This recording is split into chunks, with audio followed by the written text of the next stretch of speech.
if you want your 360 camera, if you want your 360 camera to look a little bit more cinematic and like a Hollywood shot, you got to stop doing stuff like this with it. Just because it's a 360 camera doesn't mean you got to use it like it's been marketed to be used.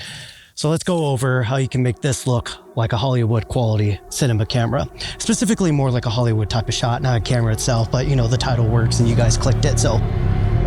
Eyes watching me, I got them bitches mad now. Yeah, bitch, but no cover. Got them hidden, made a couple. Stick or chopper, got a aim, smell a bluffer like a couple. Check or go, let the anger flow. It got in the muscles, fuck they feel me. I got them bitches mad now. Eyes have seen what my mind couldn't believe. Making loves by women, couple messaging us with the phone keeps on ringing, but ain't calling back then. Eyes watching me, I got them bitches mad now. So there's going to be 3 tricks to this. First thing is going to be the settings. Second thing is going to be intentional filming. You'll see. Third thing is going to be all the tricks and post-production. So let's start with tip number 1 and let's go over the settings super quick.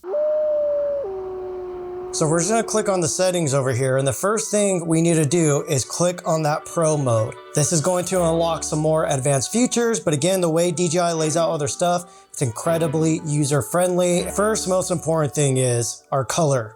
I'm gonna go into color, I'm gonna go D-Log M. You'll see there's a color recovery. You'll wanna turn that on. That's just gonna affect the preview that you see on the back of the camera here. So what this D-Log M is going to do is give us the ability in post in our editor to match our 360 footage to professional cameras or put any color profiles that we want without the image being broken. You'll see in the third step why this is so important. I'm gonna go into my image adjustments and I'm going to put the texture to -2. For the rest of the settings, I'm not going to touch it. And this is rare for me. From here, let's go into our resolutions real quick. I'm going to keep this in 8K resolution at 24 frames per second because we're gonna be doing a lot of cropping in post with 24 frames per second because that's kind of the standard for cinema. And that's pretty much it for our settings. It's actually really simple. Now, what exactly is filming with intention? It's mixing 2 ideologies, new thinking and kind of old thinking. New thinking being, you know, treating this like a proper 360 camera, but the old thinking being treating it like a proper cinema camera. This is my rig that I'm filming this video on right now, and I'm filming this shot with the Nikon ZR with the Blazar Beetle little compact anamorphic, so you can do smaller setups like this, or you could do larger setups like this. You can imagine trying to rig up this camera where I have a wireless setup, a mic, this top panel is like put a monitor on there, a camera cage, an autofocus lens, whole V-mount battery and wireless setup on here. Imagine trying to rig that up versus just throwing the 360 camera up. So with the 360 small like this, you know, your brain kind of opens up and you start imagining all the useful, handy, unique ways that you could rig this. So you can imagine if you're trying to rig up a big camera like this, you got to be very intentional and you have to be very exact and you have to know what the story you're trying to tell because you don't want to waste time. You don't want to be fiddling around with this. So apply that same logic to the 360 camera. Next thing you know, you're getting way more cinematic type shots out of the 360 camera. I think a lot of people think, oh, I just need to keep the selfie stick on my 360 camera. You don't have to. You could take that off and you could do some creative rigging. I'm going to rig this as if this was a cinema camera.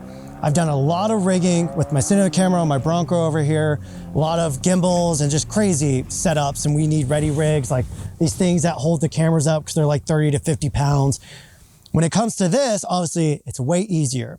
So I have a selection of mounts in my little crate here that I use a lot. What I really love using is this magnetic mount. I'll put a link in the description to everything that I'm talking about in this. I saw my buddy Johnny Romes recently do a shot with his Nikon ZR where he put it underneath his Safari Porsche. I'm gonna do the same thing, but with the 360 camera. Now, obviously with a magnetic mount, most of our vehicles are fiberglass. The fenders on the Bronco are metal, but the doors are not. I'm literally just going to directly mount the 360 camera to this right here. We'll make sure it's really tight. You don't want this shifting around at all. Because as you guys have seen, when your 360 camera is bouncing around a little bit, that starts giving it away that it's a 360 camera. I'm just gonna literally, this is why I love the magnetic mount. When I'm framing up stuff like this, there's a few things you wanna keep in mind. Symmetry. So obviously I don't want to mount the camera off to the side or off to this side, thinking I'm going to get like a perfectly framed Wes Anderson type shot. Again, the concept of it's a 360 camera. You could put it anywhere you want and do it later in post. No. You still want to be intentional with even where you're rigging it up.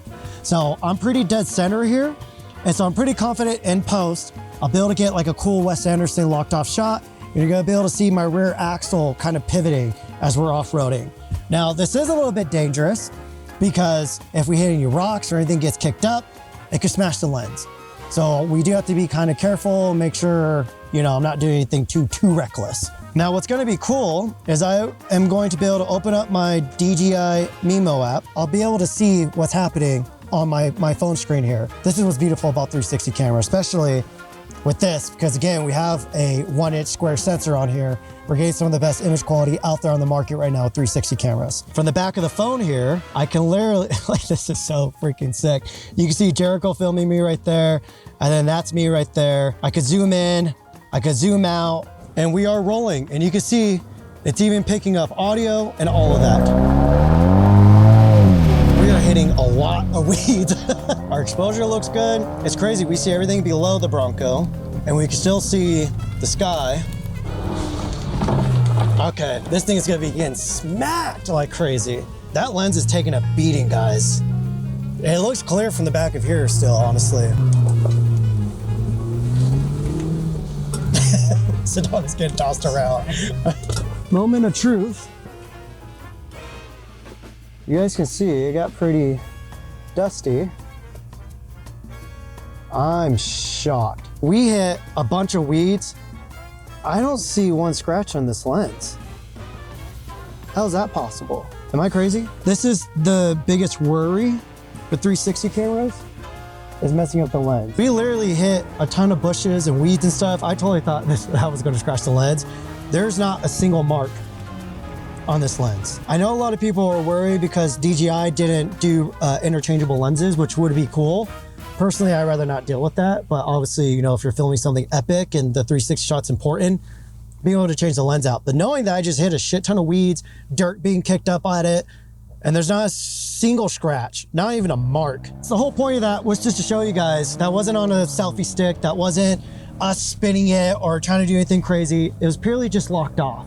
But the fact that I'm able to put some action into the camera, and then in post, I'm gonna be doing like 360 moves with it and everything. It's like having multiple action cameras rigged up in a circle and you having to stitch it together in post. This just does it all in one little unit here. I'm loving this. This is super fun. All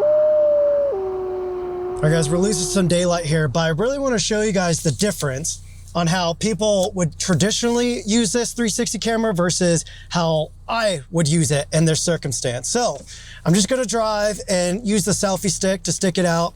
I feel like usually somebody would just be like this, and letting it just kind of bounce around and move. And you'll see in post, when I stitch this shot together, it's not gonna look like what you would think it should look like when you watch a movie. So I'm gonna show you guys the big difference here on how I would use this with intention. In Hollywood, they wouldn't just dangle your cinema camera out like this. What they would do is try to use intentional movement. So what I'm going to do, instead of me just doing this and aimlessly just swinging around while I'm driving, I'm going to try and stabilize the camera a little bit and do very intentional exact movements. As we're driving, I'm going to slowly raise the camera up here. Here, we'll go through the same trail that we just went on here. So a lot of the marketing says, you can just put your 360 camera up and just capture everything and worry about it in post, which is true. But if you combine the intentional mindset with it, I'm imagining a shot that's showing my wheels up close spinning, and I'm imagining the shot transitioning into a shot of me as I'm driving. That's the difference. Instead of me just going like this and worrying about in post, I'm now putting intention and a lot of thought behind this and knowing in post what I want the image to look like. Let's go through the same little field spot over here. Okay.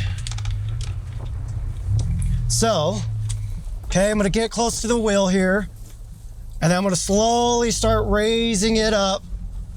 And when it gets to a good point, I'm gonna have it go right back on me. So we're about to go down this hill. I'm gonna do the same movement again. So I have options. So I'm getting a tight of the wheel going down the hill, and now it's raising as I'm spinning the wheel and talking to you guys. And hopefully in post, I'll be able to frame this up and get a cool image out of it. I feel like people would just hang it out like this and kind of just let it dingle around. No, I wanna try to lock it off in a position and almost treat it like the camera's locked off and it's rigged up to the car. And you'll see just doing this and practicing more stoicism, I would say, in your framing and letting the locked off shot just kind of do it and utilizing the 360 image in post to reframe. All right, okay. Well, that just got smashed by that bush. Let's see how our lenses look fine. I'm gonna place the 360 camera on my side mirror here, and I'm just gonna go like this. And now you guys can see the ZF that we're filming on, and I'm able to still pan. And I could push this out even further. I'm gonna push this out beyond the Bronco. So now you'll be able to see right in front of the Bronco, and I'll be able to reframe in post and now get the camera into there. Oh, wow, that's gorgeous right there. Wow. Wow, wow, wow. All right, let's see if we get a horizon shot. So here's another cool thing too. I'm gonna do everything I've just been doing, but I'm gonna try to get the rear wheels spinning out. And again, I'm trying my best to keep the camera locked off. So we're on a little bit of a hill right now.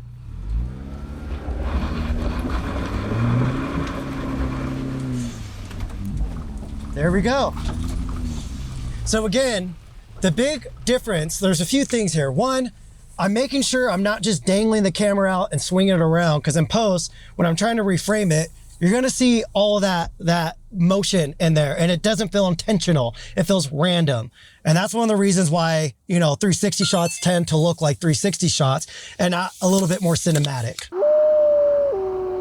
Now, the amazing thing about using all these techniques that I just showed you is it makes the post-production part, all the keyframing, way easier, because again, since we used intention during filming, all we have to do is connect the dots. For instance, in the selfie portion of the video, you guys heard me say, I want to track the wheel, and then I want to come up and then I want to pan over to me. So this is this straight up camera. I'll even play this. And even that's a cool shot. I had a bunch of other shots that I didn't even put in the video. But anyways, I'm just going to click and drag, and I'm gonna use my framing over here. And you can see you can use D-warp, you have wide, you have ultra wide. If I wanna go ultra wide, a lot of the times I'll just click on ultra wide, and then I'll mess with the settings over here. And then you can see you can zoom in and out. Let's go a little bit different. We'll go a little bit tighter on the wheel. I'm gonna click my keyframe tool, and then I'm gonna let it play right there. And then I'll stop it right here. I'll make another keyframe. From here, I want less distortion on here. So I'm gonna get the correction angle. I'm gonna fix the roll, pan it so it feels a little bit more parallel. And there we go. So now I'm just gonna play it from here. You can see as the camera raises, it goes right over to me. It's literally that simple when it comes to this type of stuff. What's important is when I want to do my pan, if I go this way, it's going to follow the same direction that I went. Now, the last thing we're going to go over here, you guys can see this does look very flat. The beautiful thing to the DJI Osmo 360, it's the only 360 camera with a 1-inch sensor that has 10-bit log footage. This is extremely important for what I do, because as you guys saw from this 360 footage here, when I cut back to my professional camera, the 10-bit log is what allows me to get this as close as possible to these higher end cinema cameras. So this is why it looks so flat in here. So in the DJI Studio software where you edit your 360 footage, you can see we have this adjustment tab over here. So if you're somebody who doesn't want to mess with all of the color grading, everything, could just color grade within here. So we have all of our basic corrections as well. So say if I want to crush the highlights, I could do that right in here. Say if I want to lift the shadows, you have all the tools in here that you would need. And if we come over here to the filters, you can see we also have like built-in LUTs in the software as well. So if you don't want to do all the fancy stuff, you could simply just use this. I'll also have my D-Log M film emulation LUTs in the description down below if you want to try those out. That's what I use on all this footage that you guys saw in this video. Oh, this one actually looks really sick. But yeah, that's pretty much it. Again, when you use intention and you treat a 360 camera like a proper camera, the post-production end, the editing part is just, it's really simplified.